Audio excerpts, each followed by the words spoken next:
Alright, welcome back to more Oddworld New and Tasty. So, after discovering that the Magog Cartel, or Moloch the Gluckin and his goons, are basically gonna have us Mudokons, being ground up into Mudokan Pops as a means of making a profit from meat production, we are still in the middle of saving all of our Mudokon buddies, from RuptureFarms. So I wanted to ask this last part, but did they up the amount of Mudokons that you had to save? Yes. This actually correlates to how New and Tasty utilize similar features to previous games. So yes, in the original game, you basically had to save 99 Mudokons. Not a whole lot, right? But in this game, just like how it was with Oddworld Abe's Exodus, you had to save 300 Mudokons. Okay, so with that said, then, do they add new? There's something I'm noticing here. Did they add new rooms to accommodate for that, or did they just increase how many Mudokons are in each room? Well, okay. Here's the thing. Okay, there is only just one room that comes to mind that was not present in the original game. Unfortunately, however, that we won't run into like near endgame when we go through RuptureFarms the second time. But other than that, all the other secret areas that you expect in the original game are still present here. They just have more Mudokon inside them then. Yeah, for the most part. Okay, because I think I remember, wasn't in the last game, you were saving maybe, 3 or 4 at a time? Now you're saving, 10 at a time? Oh, yes. Yeah, pretty much. I noticed that as as something from the last part where you needed to take a Mudokon underneath that machine one at a time. So that was probably something they didn't fully think through with those kinds of elements when they added all these new Mudokon. Oh, well, no, here's the thing, because, unfortunately, I did not bring this up in the last part either, but they actually tweaked a little bit with the game speak in this game. So much like how it was with Oddworld Abe's Exodus, they actually do allow you to get the attention of all Mudokons at once by making Abe say all of ya, and every Mudokon in the same area as you are, or in the same screen, I should say, they will all come to you, like when you tell them to follow you. Well, that's not necessarily that wasn't necessarily what I was talking about in terms of the problem that I was bringing up was more so that during that puzzle where you needed to bring the Mudokon underneath that crushy thing, one at a time, like that I can see as being a bit annoying because of the increased amount of Mudokon. I mean, annoying in my opinion, annoying wouldn't be the best term for it. I mean, yeah, a little bit tedious, but then again, that was my choice because I was just trying to play it safe. Because, I've gotten the attention of all the Mudokons within that same secret area, and I'm thinking, okay, well, that meat grinder is clearly going very slow. I'm sure I could get all the Mudokons, past that meat grinder within one swoop.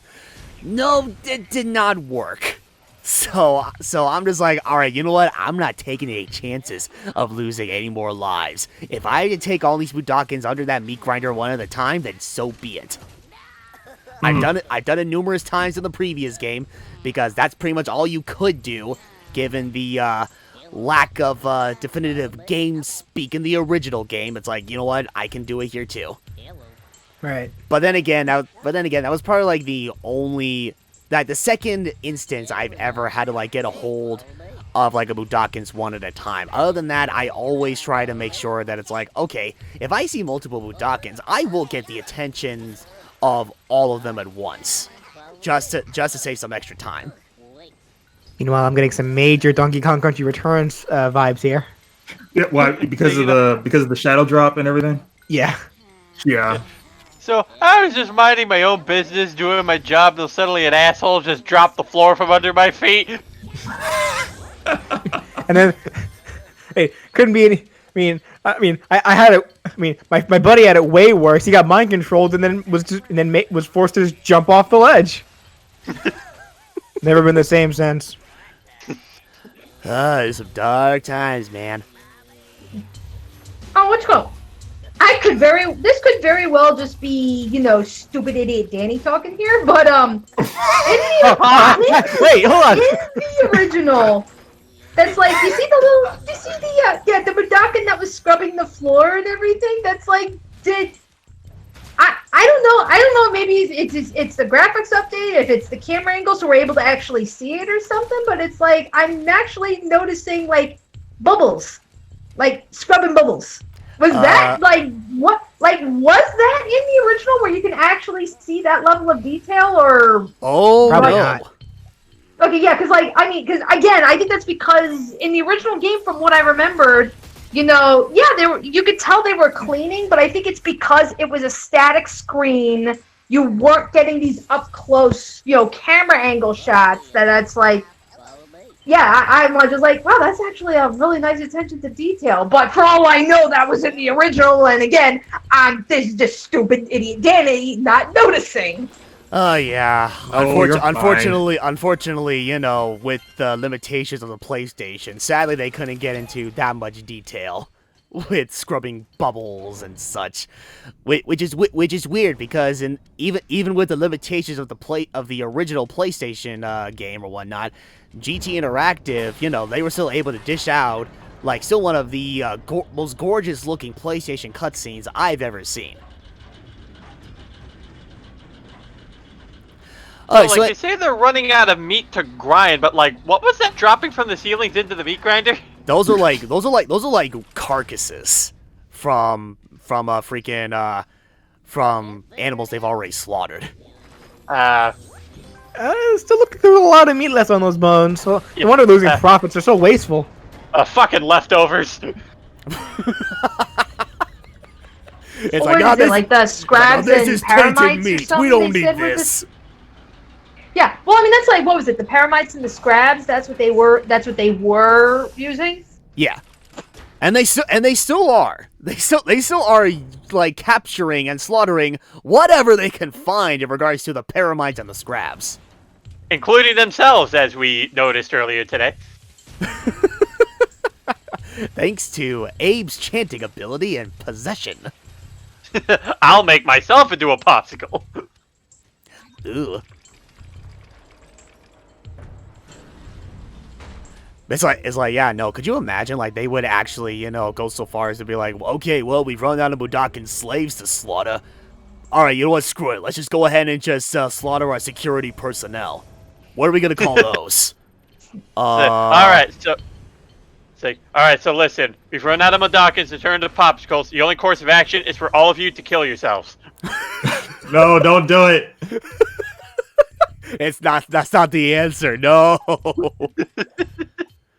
It's like, listen, I understand it's not a healthy work decision, but these are sacrifices I'm willing to make. Some of you may die, but it's a sacrifice I am willing to May? make. Yes, as of this recording, it is May. God damn it. It's gonna be Also- May. Also, does the guy scream for mommy? Yes, yeah, that's a new thing of dialogue that Lord Lanning recorded for the Slig. It's like, oh, Bobby! It's like, oh. You know what? It fits. It fits. Mommy can't save you. She's being made into a popsicle. It's like for God's sake, come on. These Sligs, these security guards over here, freaking, they are known for, like, beating up Mudokon workers or whatever and shooting and killing anything that they want to. It's like, don't sympathize with these guys. Come on. Who's sympathizing? I See just the think it's guy funny. over there. He's like, hey, buddy, wake up. Yeah, what's up? like, who is sympathizing? I just think it's funny. No, not like that. I meant, like, I like that. It's like, hey, I'm not sympathizing. I just find it funny. I'm just here for the food. Oh, this puzzle would stress me out. Oh yeah. The timing.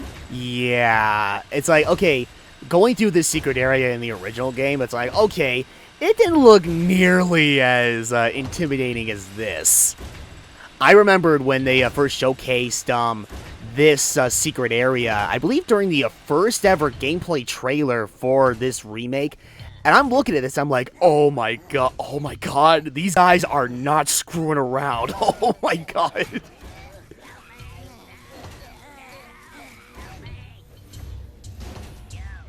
Alright, don't mind me, guys. I'm just gonna, you know. I'll help myself. God!